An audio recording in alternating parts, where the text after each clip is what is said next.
Well, being born once is not enough. I'll leave you with this. We need to be born again. That's what the scripture tells us. It's not a physical birth, it's a spiritual rebirth.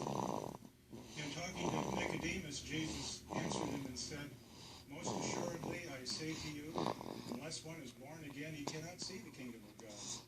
And Nicodemus responded, "How can a man be born when he's old? Can he enter a second time into his mother's womb and be born again?" Well, Nicodemus just didn't get it. The Lord wasn't talking about another physical birth. He was talking about something even more amazing. A spiritual rebirth that would turn around in some direction. I pray that we've all had a second spiritual rebirth, born again. Find our Savior. Thank you for your attention.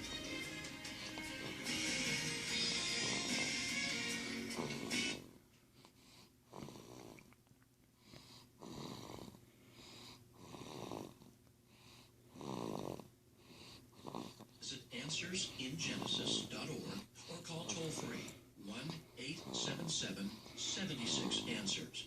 You'll receive a 20% discount when you refer to offer code NRB20. Be sure to mention that offer code NRB20 to receive the special 20% discount. Welcome to our amazing adventures. I'm your